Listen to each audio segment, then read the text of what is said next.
We have a jam-packed show today, guys, with Jonathan David, who is attracting some serious interest from Graham Potter and Chelsea, and also Everton are having a look at the Canadian star, and also Dayne St, who took part in a playoff match last night, and Junior Hoilett, who took part in a match for Reading today, and Eustaquio, who has won Liga Nos Midfielder of the Month award. And it is a very exciting show today, guys. And before we jump into talking about Jonathan David, guys, make sure to drop a sub down below. We're so close to 20 subs.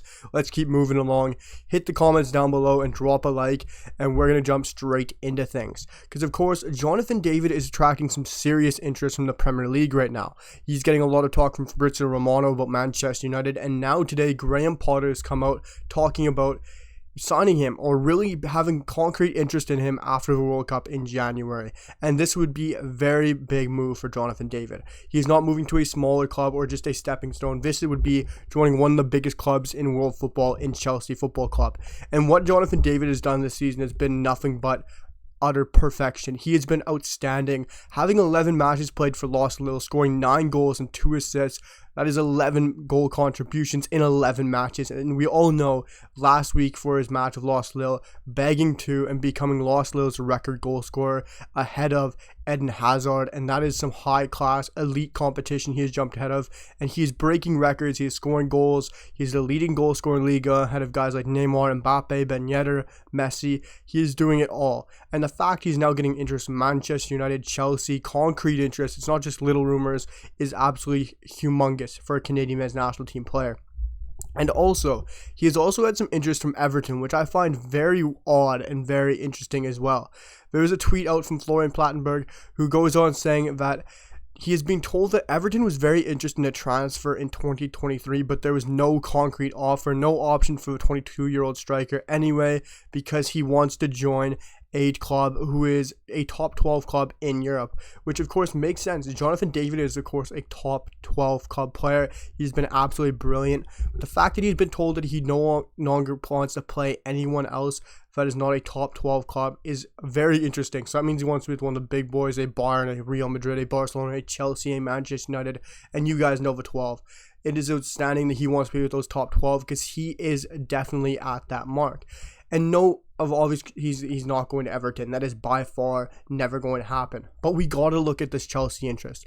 And if you look at Chelsea right now, Kai Havertz can play up there at the number 9 position. And of course, their main man right now is Pierre-Emerick Aubameyang. And Aubameyang is a very interesting man. Of course, he's very much aging. But when you look at Aubameyang, he's quick, he's fast in the final third, he's very quick in the channels as well. But Graham Potter likes to have a guy who can play with the ball. He's like Erik ten Hag. He likes a guy who can play with the ball, who is very clinical finisher, who is a very good linking up in the final third as well. And he's very interested in Jonathan David. And for me, would I like to see him go there? As a Man United fan, personally, no. But if I'm looking at it as a Canadian perspective, no as well. Because this is a Chelsea who is really a number 9 graveyard. Look back, when was the last time Chelsea had an unbelievable number 9 or got a lot from a number 9? Tammy Abraham was brilliant, but he never got the credit he deserved. Everyone else, you really look at it, Romelu Lukaku, other guys who have been absolutely duds. You also have some players like Aubameyang who hasn't shone, and you have so many other players who I can just keep listing and listing and listing, but it would just be a list that would be going on forever. Because this place has not had a solid number 9 who has scored goals and goals and goals.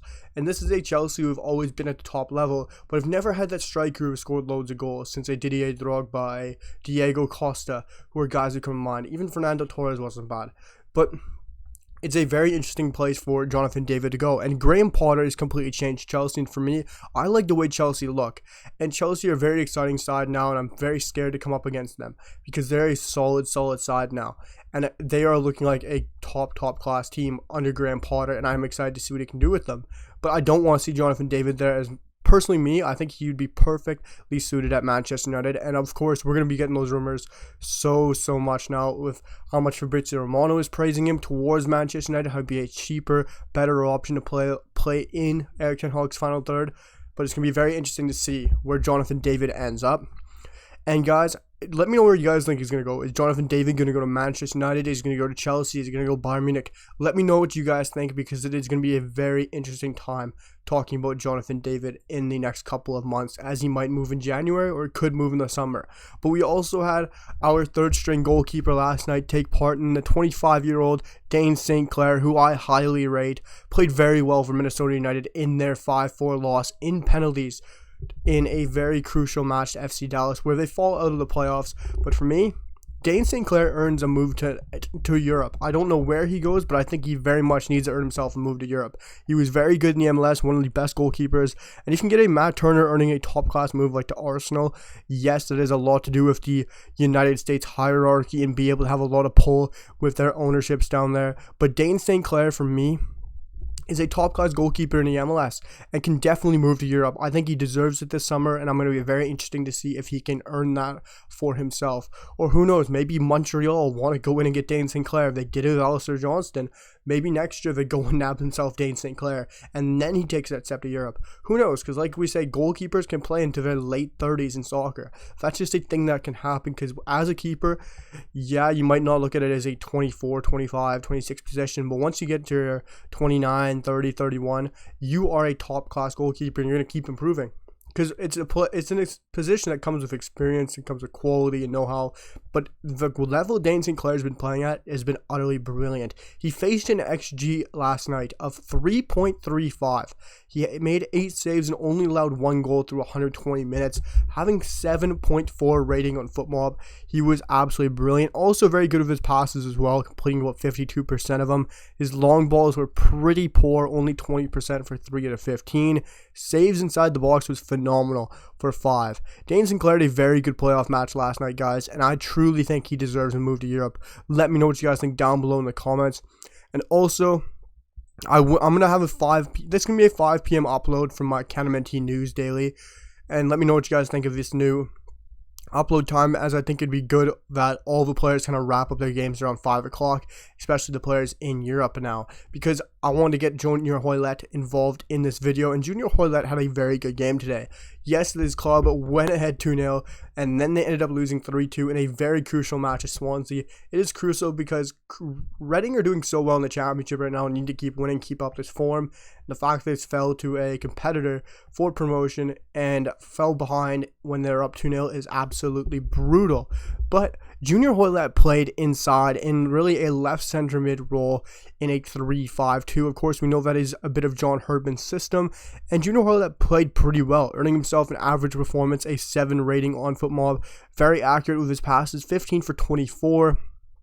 Didn't really create much going forward. He had 5 passes into the final third, which is very good for a center midfielder who does like to go forward as well. And of course, defensively, he was very good as well, having 8 recoveries, 1 headed clearance, 3 chances, and a block.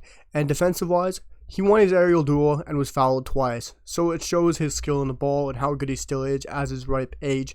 For me, Junior Hoilett, yes, he's still 32, but he has so much to give. He is such a quality player, and I think he has many years left with Canada. It's going to be very exciting to see how long we can keep him.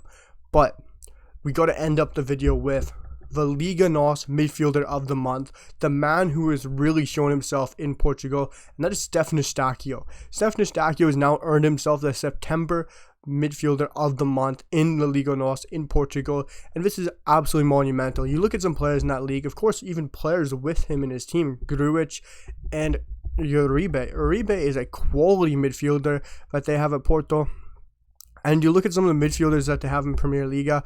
It is a brilliant league, and it doesn't get praised enough. It's arguably the 5th best league in Europe, and the fact that he is doing this well and playing at this level after really not being in favor with the manager and not really getting his chance. Like, you look at some of the players, Rafa Silva, João Mario, it is a quality league. And the fact that Stefan Eustaquio is the midfielder of the month as our CANMNT player, he has to be arguably the best dual national acquisition we have ever seen coming to North America for me. He has been absolutely phenomenal, everything he's done. He's arguably the best midfielder in CONCACAF, and I don't think you can really deny that. Yes, Weston McKennie's up there as well, and for me, he's above Tyler Adams. He's above Brendan Aronson if you want to class him as an attacking midfielder. Stephen Eustaquio for me is arguably the best midfielder in CONCACAF now, and I would like to hear what you guys have to say about that down below. Let me know what you guys have to say about it in the comments, and also a little fact down below, Ismail Kone was of course brilliant for Montreal.